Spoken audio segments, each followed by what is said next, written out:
সাপটাকে উঠিয়ে মুখে লাগিয়ে খেয়ে ফেলেছে। আমার আল্লাহ পাক আল্লাহ তাআলা বলে, বান্দা রে, তুমি কসম করেছিলে, তুমি ওয়াদা করেছিলে, আমি তোমাকে পরীক্ষা করার জন্য তোমার সামনে ফল জান্নাত থেকে পাঠিয়ে দিয়েছি। তুমি যদি তাড়াহুড়া না করতে, আমি আল্লাহ পাক আল্লাহ তাআলা আমি আমার কুদরতি হাতে করে তোমার মুখে উঠিয়ে খাইয়ে দিতাম।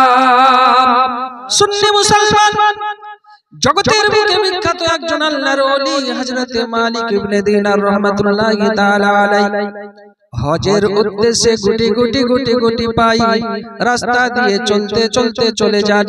যেতে যেতে হযরত মালিক ইবনে দিনার রাহমাতুল্লাহি তাআলা আলাইহি দেখেন ওনার আগে আগে একটা কাক মুখে করে রুটি নিয়ে উড়তে উড়তে জঙ্গলের দিকে যায়।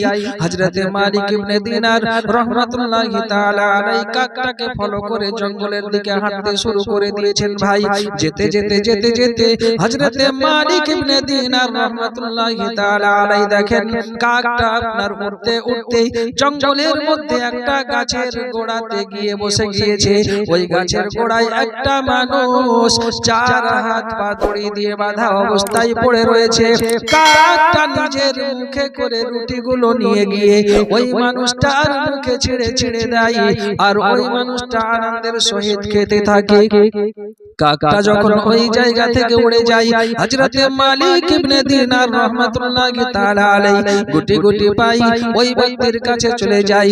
যাওয়ার পরে বলে, ওগো আল্লাহ পাক আল্লাহ তাআলার বান্দা, আপনি এই জায়গাতে হাত পা বাঁধা অবস্থায় কেন? ওই মানুষটা বলেছিল, আল্লাহর ওলি, হজের উদ্দেশ্যে যাওয়ার জন্য আমি বেরিয়েছিলাম। এই জঙ্গলের মধ্যে যখন পৌঁছে যাই, দস্যুর দল, ডাকাতের দল আমার যত মাল টাকা পয়সা ছিল সব কিছু ছিনতাই করে নিয়েছে, কেড়ে নিয়েছে। কেড়ে নেওয়ার পর তারা হাত পা বাঁধা অবস্থায় জঙ্গলের মধ্যে আমাকে ফেলে রেখে চলে গিয়েছে।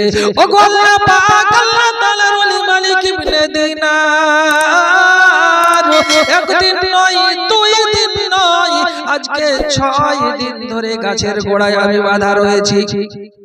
আমার পেটে বড় ক্ষুধা, পেটের ক্ষুধা যখন সহ্য করতে পারলাম না, মহান আল্লাহ পাক আল্লাহ তাআলার দরবারে ফরিয়াদ করলাম।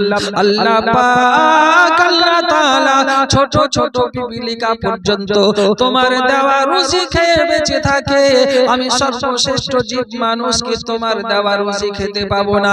ওগো আল্লাহর ওলি মালিক ইবনে দিনার, আমার দোয়াটা আল্লাহর দরবারে কবুল হয়ে যায়। আল্লাহ পাক আল্লাহ তাআলা আমার রুজির জন্য এই কাকটাকে আমার খেদমতের জন্য রেখে দিয়েছে। একদিন নয়, দুই দিন নয়, 6 দিন ধরে এই কাকটা দিনে 2 বেলা করে মুখে করে রুটি এনে আমাকে খাইয়ে দেয়, আর তার দেওয়া রুটি খেয়ে 6 দিন ধরে জঙ্গলের মধ্যে আমি বেঁচে আছি।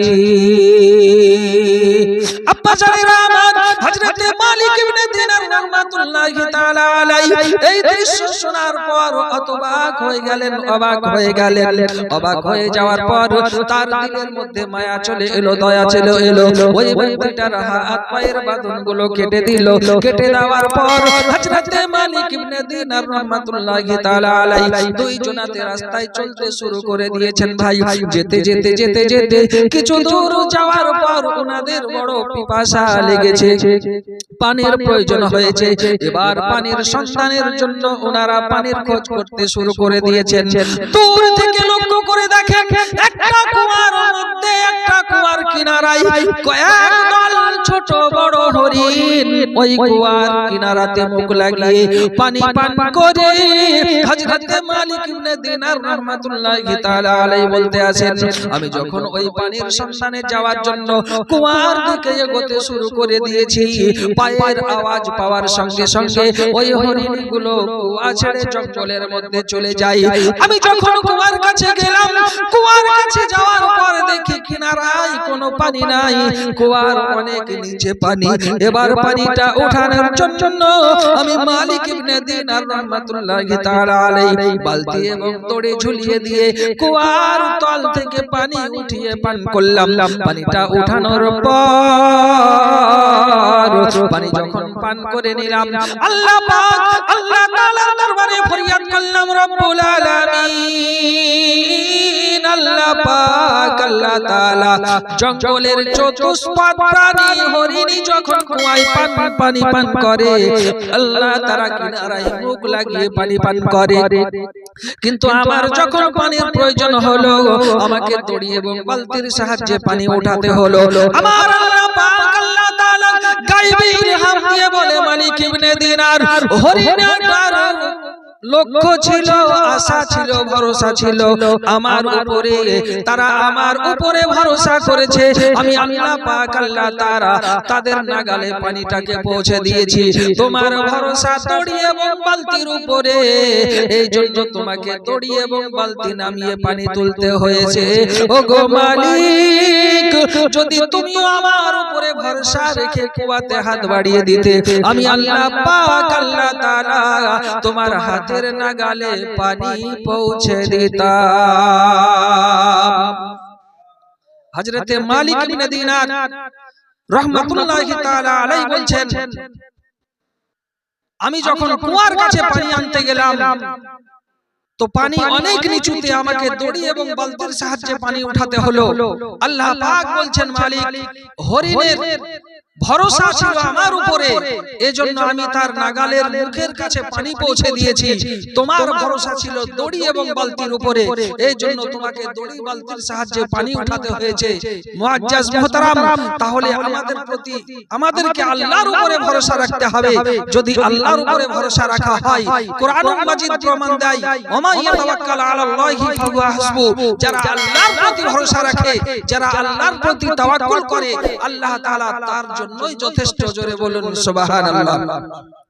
আব্বাজান আমার ভাই জানেরা, মহান আল্লাহ পাক আল্লাহ তাআলার হাবিব সাল্লাল্লাহু তাআলা আলাইহি সাল্লাম মসজিদ নববীতে বক্তব্য রাখছেন। আল্লাহ পাকের হাবিব সাল্লাল্লাহু তাআলা আলাইহি সাল্লাম সাহাবায়ে কেরাম সম্মুখে বসে আছেন। এমনি সময় আল্লাহর নবী সাল্লাল্লাহু তাআলা আলাইহি সাল্লাম বলছেন, যারা আল্লাহর উপরে তাওয়াক্কুল করে ভরসা রাখে আমার আল্লাহ পাক আল্লাহ তাআলা তাদের জন্যই যথেষ্ট। জোরে বলুন সুবহানাল্লাহ। এই কথাটা শোনার সঙ্গে সঙ্গে রাসূল পাক সাল্লাল্লাহু তাআলা আলাইহি সাল্লামের একজন সাহাবী আপনার ওই মজলিসের মধ্যে উঠে দাঁড়িয়ে গিয়েছেন, ইয়া রাসূলুল্লাহ, ইয়া হাবিবাল্লাহ, যদি আল্লাহ আমাদের জন্য যথেষ্ট হয়, আজ থেকে আমি ওয়াদা করলাম, আজ থেকে আমি কসম করে নিলাম, যতক্ষণ পর্যন্ত আমার আল্লাহ পাক আল্লাহ তাআলা আমাকে না খাইয়ে দেয় ততক্ষণ পর্যন্ত নিজে হাতে করে উঠিয়ে কোনো খাবার খাবো না। মিল্লাতে ইসলামিয়া আমার সুন্নি মুসলমান জওয়ান যুবকেরা আমার মাথায় রাখুন, আল্লাহর নবী সাল্লাল্লাহু তাআলা আলাইহি সাল্লামের সাহাবী এই ওয়াদা করার পর মসজিদ থেকে বাইরে বেরিয়ে জঙ্গলের মধ্যে চলে গেলেন। জঙ্গলের মধ্যে যাওয়ার পর ভয়াবহ জঙ্গলের মধ্যে বসে বসে আল্লাহ আল্লাহ জিকিরে মশগুল হয়ে গেলেন। একদিন নয়, দুই দিন নয়, 6 দিন থেকে 7 দিন পর্যন্ত পার হয়ে গেল। সে নিজেও কিছু খায় না, আমার আল্লাহ পাক তাকে কিছু খেতে দেয় না। খোদাই আপনার ছটফট ছটফট করে, এতটা কষ্ট হয় তবুও খাবার খেতে চাই না। ভাই আমার আল্লাহ পাক আল্লাহ তাআলার রহমতের দরিয়াতে জোশ মেরেছে। আল্লাহ পাক পানির ফেরেশতা মিকাইলকে ডাক দিয়ে বলে, মিকাইল, দেখো দেখো আমার বান্দা আজকে 7 দিন ধরে কসম করে ওয়াদা করেছে কিছু খাবে না, কিছু পান করবে না, যতক্ষণ পর্যন্ত আমি তাকে না খাইয়ে দেই, পান করিয়ে দিই। ওগো আমার ফেরেশতা, তুমি পানি বর্ষণ করতে শুরু করে দাও। আল্লাহ পাক আল্লাহ তাআলার ফেরেশতা হযরতে মিকাইল আপনার কিনা পানি বর্ষণ করতে শুরু করে দিয়েছে। আসমান থেকে যখন মুষলধারে বৃষ্টি শুরু হয়ে গেল, পানি যখন বর্ষণ শুরু হয়ে গেল, আল্লাহর নবী সাল্লাল্লাহু তাআলা আলাইহি সাল্লামের সাহাবী জঙ্গলের মধ্যে বসে আছে, তার কোমর পর্যন্ত পানি হয়ে যায়। পানি সামনে থাকা সত্ত্বেও 1 সপ্তাহ উপবাস থাকার পরেও সে পানি পান করে না। জোরে বলুন সুবহানাল্লাহ। আব্বা জান আমার ভাই জানেরা, এ আমার যুবকেরা, তার মুখ পর্যন্ত পানি হয়ে গেল, সে তবুও পানি পান করে না। তার গলা পর্যন্ত পানি পান চলে এলো, তবুও পানি পান করে না। হঠাৎ করে নাক পর্যন্ত পানি পৌঁছে গেল। এবার পানিটা মুখের ভিতরে চলে যাবে বলে এতটা চেষ্টা করেও সে আর বাঁচাতে পারলো না। নাক পর্যন্ত পানি যখন পৌঁছে গেল, সেই পানি তার হলকমে নাক দিয়ে ঢুকে গেল। ইচ্ছাকৃত আপনার খাই না, আমার আল্লাহ পাক আল্লাহ তাআলা তার এটা দৃশ্য দেখে এতটা খুশি হয়েছে, আল্লাহ পাক জিবরিলকে ডাক দেয়, জিবরাইল লাব্বাইকা ইয়া রাব্বুল আলামিন, এ জিবরিল জান্নাতের মধ্যে চলে যাও, জান্নাত থেকে বিভিন্ন কোয়ালিটির ফল একটা খাঞ্চা ভর্তি করে নাও, আর খাঞ্চায় ভর্তি করে নাও, আর পর পানিতে ভাসিয়ে দাও যেন আমার ওই বান্দার মুখের কাছে গিয়ে পৌঁছে যায়। হযরতে জিবরিল আলাইহিস সালাম মহান আল্লাহ পাক আল্লাহ তাআলার হুকুমে জান্নাত থেকে খাঞ্চা পরিপূর্ণ ফল পানিতে আপনার ভাসিয়ে দিয়েছে। ওই খাঞ্চাটা ভাসতে ভাসতে ভাসতে ভাসতে আল্লাহর নবী সাল্লাল্লাহু তাআলা আলাইহি সাল্লামের সাহাবীর মুখের কাছে চলে এসেছে। সেই মুখের কাছে চলে আসা আল্লাহর নবী সাল্লাল্লাহু তাআলা আলাইহি সাল্লামের সাহাবী জান্নাতি ফলের খুশবু শুনে পাগল হয়ে গেছে, আত্মহারা হয়ে গেছে। এতটা খুশবু, এতটা সেন্ট সে আর সহ্য করতে পারে না, ফলটাকে উঠিয়ে মুখে লাগিয়ে খেয়ে ফেলেছে। আমার আল্লাহ পাক আল্লাহ তাআলা বলে, বান্দারে তুমি কসম করেছিলে, তুমি ওয়াদা করেছিলে, আমি তোমাকে পরীক্ষা করার জন্য তোমার সামনে ফল জান্নাত থেকে পাঠিয়ে দিয়েছি। তুমি যদি তাড়াহুড়া না করতে, আমি আল্লাহ পাক আল্লাহ তাআলা আমি আমার কুদরতি হাতে করে তোমার মুখে উঠিয়ে খাইয়ে দিতাম। সুন্নি মুসলমান, আল্লাহ বলছেন বান্দারে তুমি যদি তাড়াহুড়া করে না ফেলতে, আমি কুদরতি হাতে করে তোমার মুখের উপরে ফল উঠিয়ে আমি খাইয়ে দিতাম। আব্বাজি আমার ভাই, তাহলে আল্লাহর উপরে যদি ভরসা রাখা যায়, আল্লাহর উপরে যদি তাওয়াক্কুল করা যায়, আমার রাসূল পাক সাল্লাল্লাহু তাআলা আলাইহি সাল্লাম বলেছেন যে আল্লাহর প্রতি যারা ভরসা করবে আল্লাহ তাদের জন্যই যথেষ্ট। জোরে বলুন সুবহানাল্লাহ। আমার নবী বেমিসাল, আমার নবী বেমিসাল, জোরে বলুন সুবহানাল্লাহ। আমার নবী বেমিসাল, আমার নবী বেমিসাল। আব্দুল্লাহ কে প্যারে है वो, अब्दुल्लाह के प्यारे है वो, आमिना के लाल। हमार नबी बेमिसाल, हमार नबी बेमिसाल, नबी बेमिसाल, हमार नबी बेमिसाल।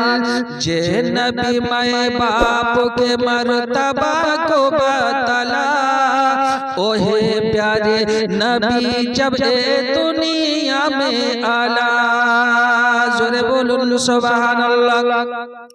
जे नबी माए बाप के मर्तबा को बतला, ओहे प्यारे नबी जब ए दुनिया में आला। तो आमीना खुश हुई गेले, आमीना आमीना खुश हुई गेले, देखी के जमाल हमार नबी बेमिसाल, हमार नबी बेमिसाल, नबी बेमिसाल, हमार नबी बेमिसाल। एगो सच्चा आशिक देखा नबी के दीवाना, जाना हद नाम ओकर सारा जमाना। जोरे बोलुन सुबहानल्लाह। एगो सच्चा आशिक देखा नबी के दीवाना, जाना हद नाम ओकर सारा जमाना।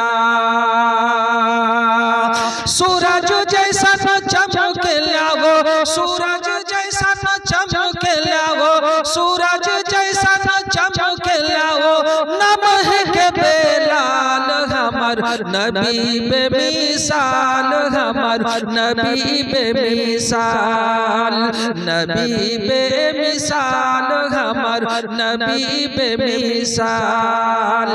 अब्दुल्लाह के प्यारे हैं वो, अब्दुल्लाह के प्यारे हैं वो, आमीना के लाल। नबी बेमिसाल हमार नबी बेमिसाल।